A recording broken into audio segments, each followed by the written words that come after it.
Donc Mathieu Becker, fondateur de la société Isogeo, qui va bientôt fêter son 5e anniversaire.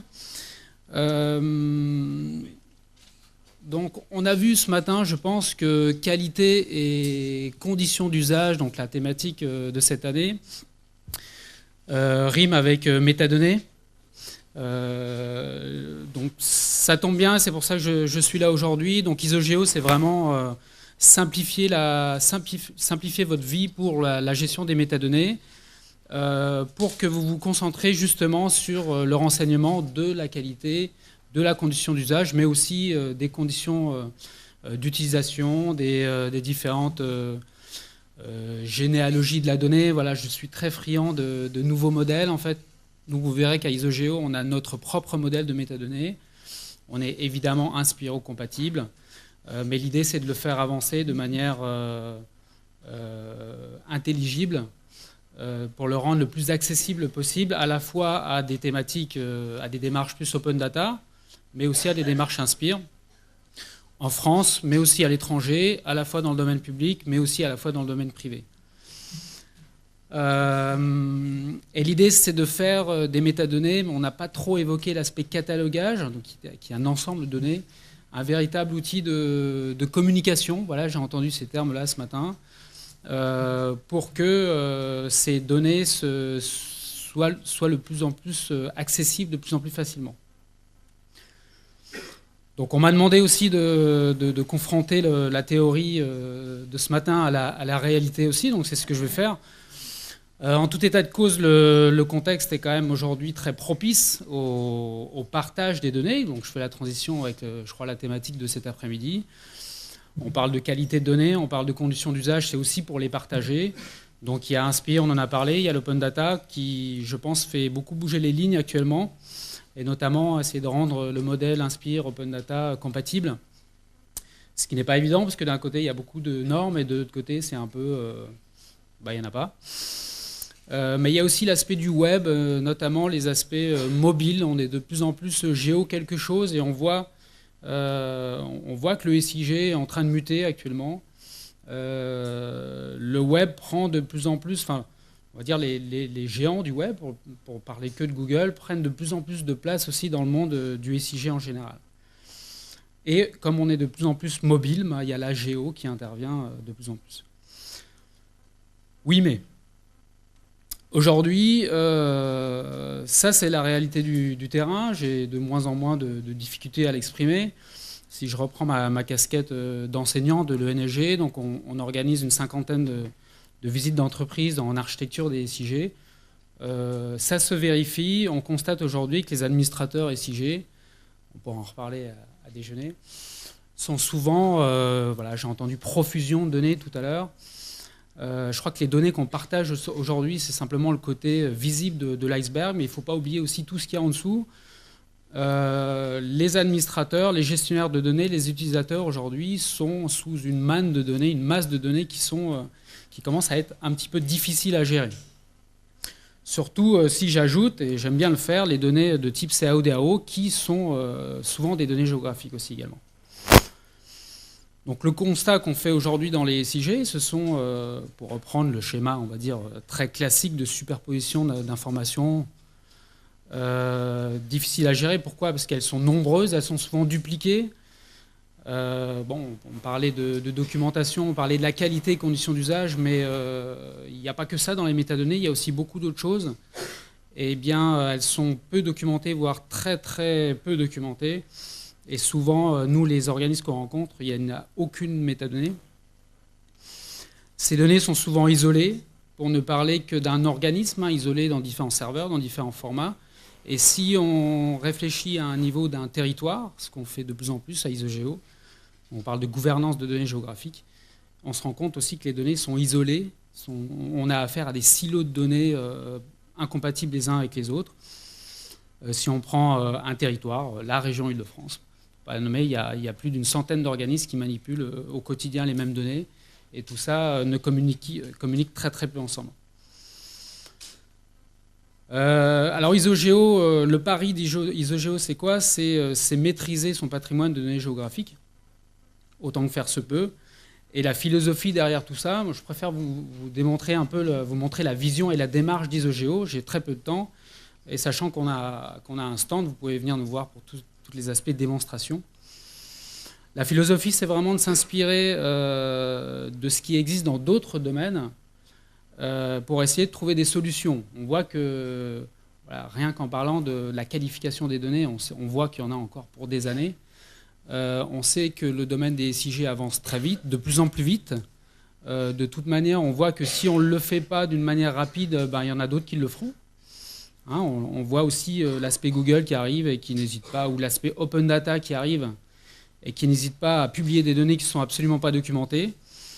Donc, j'ai demandé à Gilles tout à l'heure un modèle, s'il n'avait pas un modèle. Oui, alors si on me répond qu'il faut 3-4 ans pour avoir un bon modèle, je pense qu'il y en a d'autres qui vont s'en occuper avant, mais pas de manière aussi bien qu'on le souhaiterait. Donc voilà, la philosophie d'Isogeo que j'ai commencé à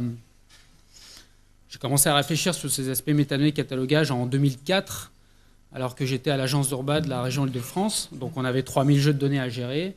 Et j'ai trouvé beaucoup d'analogies avec la gestion des morceaux de musique. Il se trouve que j'avais à peu près 3000 morceaux de MP3 sur mon poste. Et je trouvais beaucoup plus facilement un morceau de musique qu'une donnée géographique. Donc l'idée est venue de là, et je m'inspire dans toutes les nouveautés qu'on sort à Isogeo de ce qui existe. Et dans le monde des startups, on nous appelle le Picasa des données géographiques. Voilà, on a mis en place un système qui permet de scanner les serveurs et de dresser l'inventaire de l'exhaustivité de vos données en quelques minutes. Au même titre que Picasa le fait avec vos photos. Et le troisième aspect, c'est Google. Voilà, l'idée, c'est que on voit beaucoup de géocatalogues dans la nature, entre guillemets. C'est pas toujours facile d'accéder à la donnée qu'on cherche, même quand c'est nous-mêmes qui l'avons publié. Nous, on a fait l'exemple même sur le géocatalogue, pour citer que lui. C'est pas toujours facile. Donc nous, on réfléchit beaucoup sur l'aspect facilité d'accès. Donc notamment, voilà, il n'y a pas plus simple qu'une barre de recherche à la Google pour accéder à des choses. Donc notre réponse aujourd'hui et notre offre commerciale, parce que je suis là aujourd'hui pour parler de ça aussi, c'est un catalogue exhaustif, à jour et partagé de vos données SIG, avec plusieurs vocations, parce que le catalogue n'est pas une fin en soi. Il y en a qui mettent beaucoup de temps à créer un catalogue, et une fois qu'ils l'ont fini, ils sont contents. Ce n'est qu'un moyen de communication, pour reprendre les termes de Gilles. L'idée en interne, c'est de valoriser son patrimoine de données. Aussi au niveau des non-spécialistes, on le verra tout à l'heure, entre partenaires dans un contexte, on va dire, de gouvernance de données géographiques plutôt à l'échelle d'un territoire, non pas d'un organisme.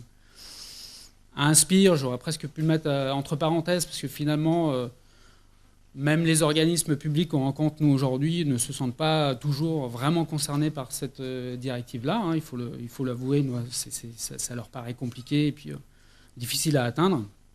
Donc nous, on essaye de leur simplifier la vie. Et l'idée, c'est plutôt partir du principe, travailler pour vous-même sur votre patrimoine de données géographiques. Et on s'engage, nous, et c'est la technologie qui se met à leur service pour qu'en 2-3 clics, ils deviennent Inspiro-compatibles.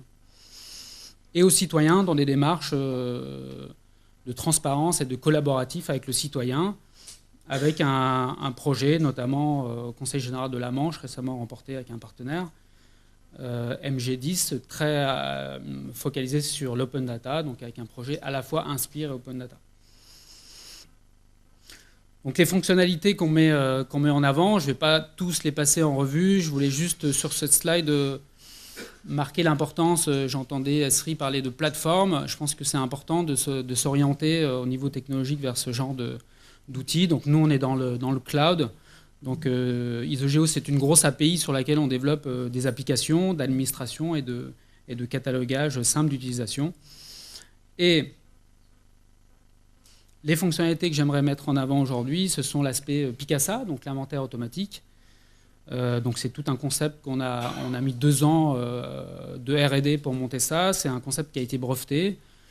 L'idée, c'est que vous définissez, voilà, vous avez une base de données, Oracle Spatial, Géodatabase, PostGIS, ECW, fichiers, CAO, DAO, etc. Vous dites où sont vos données et le scan travaille pour vous.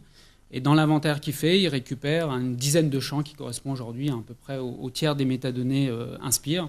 Donc il vous fait gagner un temps précieux. Et après, bon, il y a toute une série d'outils pour compléter ces métadonnées, et notamment, mais pas que, la partie qualité et la partie conditions générales d'utilisation qui évolue, hein, même au niveau de la directive INSPE. Donc on est assez actif à ce niveau-là. L'autre aspect qui nous paraissait important, et moi en tant qu'ancien administrateur de données SIG, c'était l'aspect, on va dire, synoptique. Romain en a parlé tout à l'heure, on aime bien, je crois, tous les graphiques. L'idée, c'est d'avoir une visibilité des indicateurs sur notre patrimoine de données géographiques avec la répartition, par exemple, de toutes vos données selon leur format ou selon leur thématique Inspire ou selon des mots-clés ou selon des vocations, des usages par rapport à ces données-là. La vision partagée de notre métier, c'est plutôt dire, aujourd'hui dans un organisme, il y a des tableaux Excel, il y a des tableaux, il y a des fichiers Word, tout le monde y a accès, il y a une donnée géographique, le monde s'arrête. On est vraiment focalisé, je pense, sur nous-mêmes au niveau des géomaticiens. Donc nous, à Isogeo, on essaye de travailler sur le fait d'ouvrir en fait, ce monde aux non-spécialistes, notamment au travers des fiches de métadonnées qui sont très facilement consommables par tout à chacun. Et sur ces fiches de métadonnées, on associe des web services de visualisation, de téléchargement pour accéder ensuite à la donnée. L'idée aussi, c'est de cet inventaire de créer autant de catalogues qu'on le souhaite. Donc on a réintroduit le concept d'inventaire. L'inventaire, c'est l'exhaustivité de vos données, et les catalogues, c'est à destination de certains usages. Vous pouvez créer un catalogue pour les spécialistes du SIG en interne, jusqu'à un catalogue au vu de l'open data, un catalogue pour Inspire, un catalogue pour vos partenaires, etc. Et le principe est aussi simple que dans Google Drive, pour ceux qui connaissent, de partager directement un dossier ou un fichier, soit à des personnes nommées, soit avec un lien, une URL que vous voyez en bas. Et quand je clique dessus, ça me génère un catalogue que vous pouvez mettre dans votre intranet, dans votre extranet, dans votre réseau de partenaires, ou d'envoyer tout simplement par mail, et quand il ouvre, ça donne ça. Et s'il y a des web services associés derrière, vous allez directement consommer la donnée. On est évidemment Inspire compatible, on intervient au niveau des instances nationales pour suivre cette norme qui évolue. Mais encore une fois, notre modèle n'est pas compatible. C'est un modèle Isogeo qui reste très ouvert. Et très ouvert, je le redis encore une fois, pour le faire évoluer, pour tendre vers un modèle peut-être pas universel, mais des vues sur ce modèle qui parlent aux utilisateurs, orienté usage. Donc en résumé, pour finir, voilà, vous avez vos bases de données sur la gauche, qu'elles soient sous forme fichier, base de données, web service. Un premier module qui permet de recenser ces données, donc créer un inventaire automatisé. Toute une série d'outils qui permettent de documenter ces données le plus facilement possible. Romain le rappelait, c'est jamais drôle de saisir des métadonnées, mais pourtant il faut le faire. L'idée, c'est de simplifier cette démarche et ensuite de le valoriser, soit en interne, soit en réseau de partenaires, soit au niveau des citoyens dans une démarche plus open data. Voilà, je vois qu'on me regarde bizarre devant, je vais m'arrêter là. Sachez qu'on a un stand et je me ferai un plaisir avec Thierry Pulby de vous faire les démonstrations dans ces différents contextes. Merci beaucoup.